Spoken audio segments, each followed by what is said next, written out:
मैं हूं मेघा वर्मा। सिने आजकल न्यूज में आपका स्वागत है। बुलेटिन का रुख करते हैं कुछ खास खबरों के। सिने आजकल सिम इंडिया टीवी से मैं सोनी कुमार। अभी हम इधर से जा रहे थे तो यहाँ देखे कि यहाँ कुछ गाय नज़र आई और हमको लगा कि यहाँ कुछ इस तरह का है जो कि उसका न्यूज़ बनाया जा सकता है। समेकित कृषि प्रणाली का बेस्ट उदाहरण मैं आप लोगों को दिखाने जा रहा हूँ।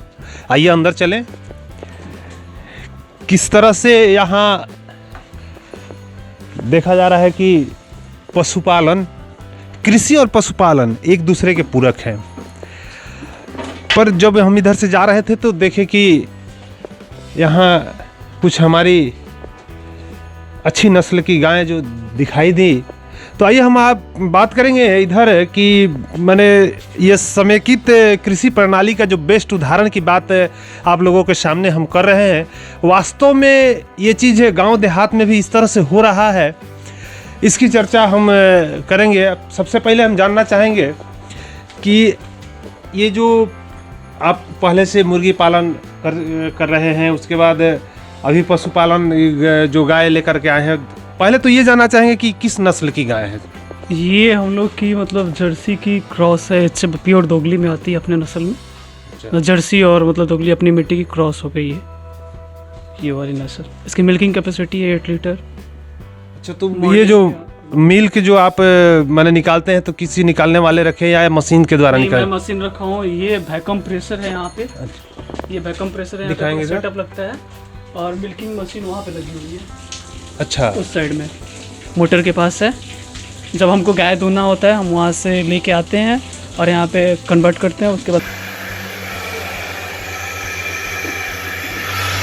अब हम देखेंगे किस तरह से यहाँ दूध को निकाला जाता है। जो हम मशीन की बात कर रहे थे उस मशीन को हम लाइव देख सकते हैं कि किस तरह से दूध, जो हमारे पशु का जो थन होता है उसमें इसको लगा दिया गया है। और ये देखते हैं, नज़दीक से दिखाएंगे ये जिस तरह से मैंने प्राकृतिक रूप से जो दूध लोग निकालते हैं सेम उसी तरह से यह निकाला जा रहा है। और दूध को देखिए किस तरह से यहाँ करने के बाद है। ये आपका उम्र कितना हुआ? मेरा 24। इतनी कम उम्र में हम देखते हैं गांव देहात में बच्चे अपना बगीचे में बैठ करके किस तरह से समय को व्यतीत करते हैं। लेकिन आपके दिमाग में इस तरह का बात कहाँ से आया? मतलब हम थोड़ा मोड़ा कुछ जानते थे कि पोल्ट्री फार्म के बारे में। उसके बाद डेयरी मतलब मेरा ड्रीम था। और बाकी का मेरे को मोटिवेट करते हैं ये सर रहते हैं, हमेशा मोटिवेट करते हैं। अच्छा सर, आपसे हम बात करना चाहेंगे कि ये जो इनके द्वारा बताया जा रहा है कि जो कुछ भी आज हम कर रहे हैं इनके मोटिवेशन से कर रहे हैं, तो क्या इसके बारे में पशुपालन, कृषि, आपका पॉली हाउस भी हम देख चुके हैं, तो क्या मैंने इस तरह का प्रोजेक्ट गांव में कितने दिनों से आप चला रहे हैं और लोगों को कैसे कन्विंस करते हैं? देखिए, हम लोग चूँकि मेरा यदि बैकग्राउंड देखें तो हम ग्रामीण प्रबंधन के छात्र रहे हैं, तो ये मानते हैं कि गांव के विकास के बिना कोई डेवलपमेंट यदि भारत की सोची जाए या बिहार की सोची जाए तो वो अधूरी सी होगी। पहला चीज़ ये है। दूसरा, हमारे गांव में तो हमारे गांव के सबसे यंग लड़के हैं, ठीक है। ये मुर्गी पालन सफल तौर पर कर रहे थे, लेकिन बीच में जब कभी बर्ड फ्लू का जब समस्या आती थी तो उस समय दिक्कत होता था। तो वैसे स्थिति में यदि हमारा बिजनेस डूब ना जाए या हमको एक बैकअप सपोर्ट चाहिए, तो ये घर पे अपना केवल गाय का रखते थे सिंगल। अब हम लोगों ने क्या किया कि नहीं, उसको कमर्शियल बेसिस पर डेयरी फार्मिंग को करें। यहाँ पर एक जो सबसे मूल समस्या थी कि जब डेयरी फार्मिंग में कि दूहने की समस्या, तो यहाँ पर इसने बिट्टू सिंह ने इसको पूरा कमर्शलाइज करते हुए वैक्यूम प्रेशर के तहत मिल्चिंग किया जाता है। इससे दो चीज़ होता है, एक तो हाइजीन मेंटेन होता है और दूसरा समय की बचत होती है और क्वालिटी कंट्रोल होता है। और जहाँ तक समेकित आपने कहा ही, चूँकि हमारे पास एरिया बहुत बड़ा नहीं है, हम लोग के पास बहुत कम 2 बीघा 4 बीघा 5 बीघा का हम लोग फार्मर हैं, तो हमारे पास एक विकल्प होना चाहिए कि हम कम क्षेत्र में अधिक से अधिक कैसे आय प्राप्त करें। तो अभी आप देख रहे हैं कि ये 50 गुने 30 के शेड में 4 गायें हैं, आगे 4 हम लोग और ला रहे हैं, 8 गायें हो जाएंगी और करीब हम 150 से 200 लीटर पर डे दूध का उत्पादन करेंगे। बगल में हमारे 3000 मुर्गी का शेड है जिसमें काम हो रहा है।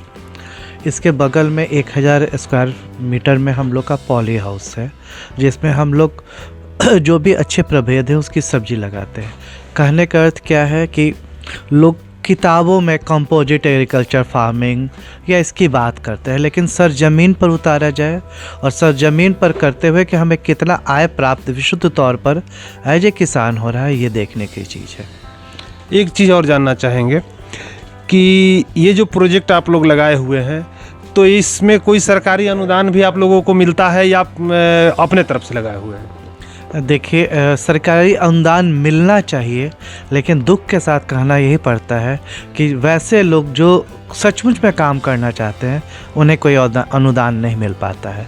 ये हम लोग यदि आप देखें तो पशुपालन की बहुत सारी योजनाएं कही जाती हैं, पेपर में विज्ञापन आता है, लेकिन वो हमें नहीं मिला। हम लोगों ने अपना पूंजी कहीं मार्केट से या जहाँ भी कह लीजिए अपने स्रोत से लगा के इसको कर रहे हैं।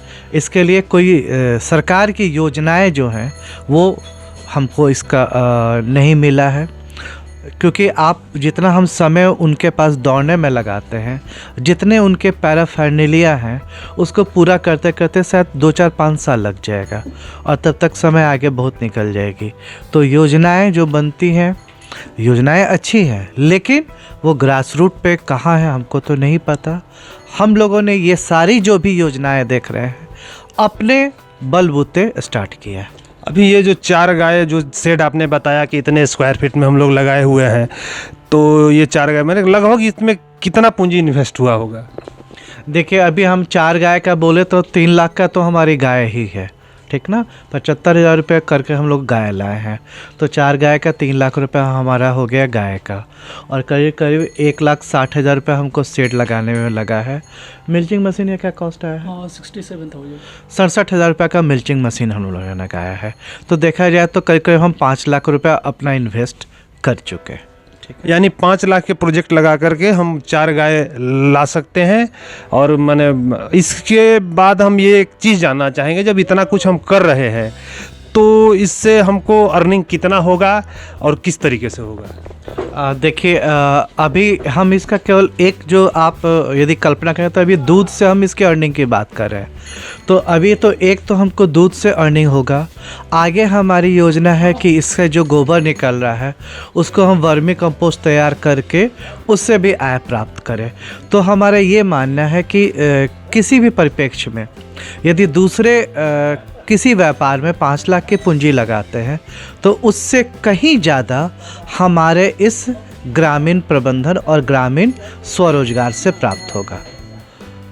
परिचय दे दें। मैं किसान हूँ इस गांव का, सुमंत मेरा नाम है, सुमंत हर्षवर्धन। तो गाय धोने के बाद जो अभी ये इसको लेकर के आए हैं, हम बात करेंगे ये क्या चीज़ है, इसको मैंने इसमें दूध डालने की जो आपका प्रोग्राम है ये क्यों कर रहे हैं? ये बच्चा लोग के लिए काफ फीडिंग बोतल है, बच्चा लोग इससे दूध पिएगा। अच्छा, मेरे गाय जो दूध रहे मशीन से, तो उस समय बच्चा दूध नहीं पीता है? नहीं, उस समय नहीं, वो लोग को सूजन हो जाता है ना मशीन लगने से, 4 घंटे के बाद ही मतलब बच्चा थन में मुँह लगा सकता है, क्योंकि ऑर्डर को कट कर देगा। सूजन वजह से भी बहुत ज़्यादा हो जाता है, तो हम लोग काफ फीडिंग बोतल से देते हैं, इजी वे में आराम से पीजिए और गाय को रिलैक्स। चलिए अब देखेंगे, हम लाइव देखेंगे कि बच्चे को इससे कैसे दूध पिलाया जाएगा। कट कर दीजिए, लाइव आप देख सकते हैं इस तरह से।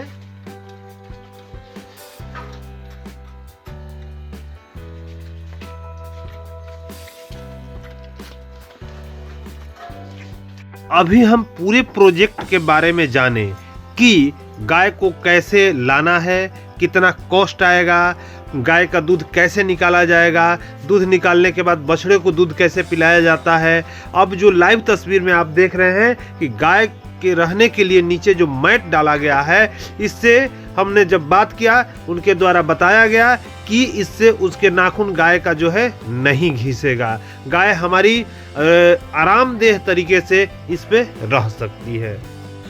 अभी हम बात कर रहे थे यहाँ बड़हरा प्रखंड अंतर्गत बभनगांवा पंचायत के चातर गांव में जो बिट्टू सिंह के द्वारा यह डायरी प्रोजेक्ट शुरू किया गया है। अब सीधे हमको भी कहने में कोई दिक्कत नहीं है कि अपने बलबूते पर इसको किया गया है।